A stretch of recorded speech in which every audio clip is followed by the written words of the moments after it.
See, as a generation of people, our survival is better organized than ever before. We have ability to communicate like never before. We have comforts and conveniences that nobody had ever imagined, this generation. But also, certain things happening. One thing is, there are more people on the planet today thinking for themselves than ever before. Otherwise, a religious book was thinking for them, a priest or a pandit or a mullah was thinking for them, or there was one wise man who was thinking for them. Now, for the first time, a huge, massive number of people are thinking for themselves. Well, you can debate always whether they're thinking right or wrong, all that thing, but at least they're thinking. When I say thinking, what happens to thought process is, see, if two people get into an argument, both the people think the other person is illogical. That means in their mind, there is a certain logical pattern. However illogical somebody may seem to you, in his mind he has his own logical pattern. Once this pattern sets up that there needs to be some logic for you to come to a conclusion about anything, then many fanciful things that you believe, like your journey to heaven and what is up there and all these things, they start collapsing. If you look at this generation, let's say 2 generations ago, how many people in UK thought they will go to heaven? And today, how many people think they're going to heaven and they're preparing for it? Has come down dramatically. 80% heavens have collapsed in people's minds. Still they don't dare to say that because there is still fear. But in their minds, the aspiration of going to heaven is largely collapsed. So when heavens collapse, what will human beings do? They will try to find it here, which is a very good thing. But if you don't show them any way to find a heaven within themselves, that is when at least 80 to 85% of the population today is on alcohol or some kind of drug happening simply because they are trying to build their own little heaven. Because the other heaven that was promised for a long time has collapsed in their minds. We have come to a place where to grow our food, we need chemicals. To be healthful, we need chemicals. Today, 70% of the population is on prescription medication of some sort. To be peaceful, we need chemicals. To be joyful, we need chemicals. To be ecstatic, of course, you have ecstasy. So we are going towards chemicals in a huge way. The water that you drink is full of chemicals, the air that you breathe is like that, and the food that you eat is like that. So if 90% of humanity goes into chemical consumption, consciously or unconsciously, if they consume a lot of it, the next generation that we produce will be of a lesser quality than who we are. That's a crime against humanity. Now, generally always the next generation is better than the previous generation. But today we are coming to a place where we could be producing a next generation which is less than us. Once that happens, we have done something very negative against the fundamental life process. So right now, chemical is a net, it's not another trapeze, it's a net that you can fall into and people experience their own little heaven. Well, it ruins you in so many ways. See, anything… this is not a moral issue for me.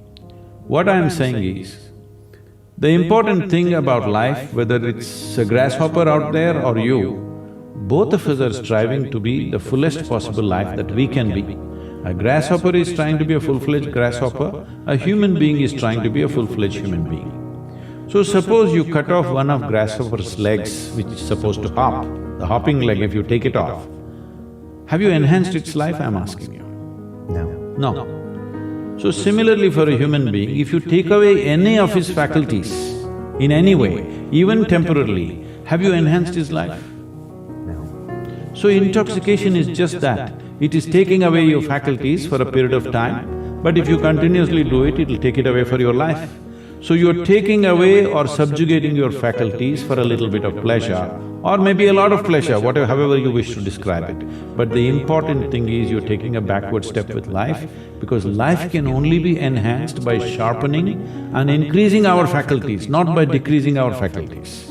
Our ability to be active physically, mentally, emotionally, spiritually, if this is in any way crippled, this means we are taking a backward step.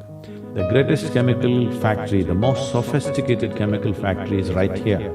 The question is only, are you a great CEO or a lousy CEO? If you are a great manager, you will produce what you want from this.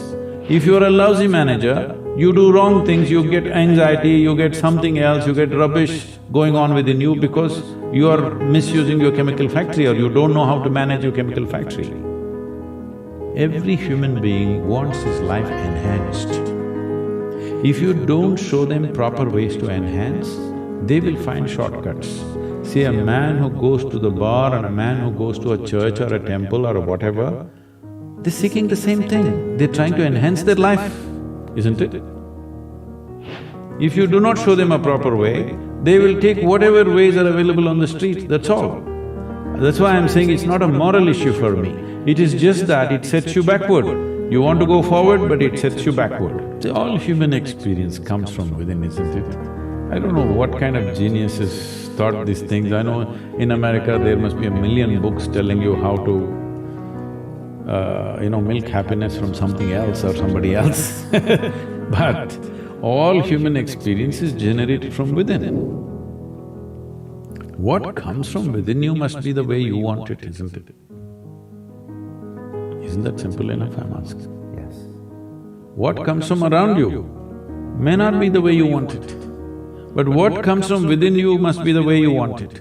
If whatever happens within you the way you want it, will you be blissed out or miserable? Should be happy. Blissed out. Blissed out.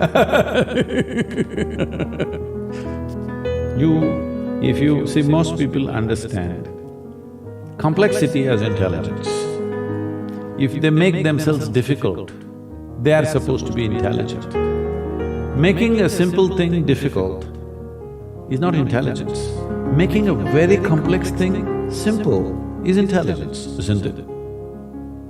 So wrong sense of intelligence, idea of intelligence has entered people's minds. They think if they make a problem out of every solution, they're intelligent. No. If you find solutions for every problem, that is intelligence. That's my understanding. See, to learn ABC, to learn to read and write a simple language like English, I'm saying simple language, just 26 alphabets. Tamil language has 212 alphabets, very complex. To learn a simple language, you take 12 years of schooling. To read, write, understand, this is all you're doing in the school.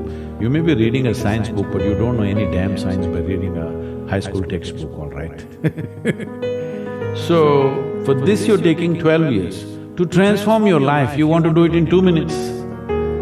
So is that what your life is worth? So if your life is worthwhile, is it not important that you invest a certain amount of time and energy rather than looking for this stupid stuff of one mantra with which I will transform my life? It will not happen like that. That's the reason why most people have remained the way they have remained, because they've not invested in their well-being.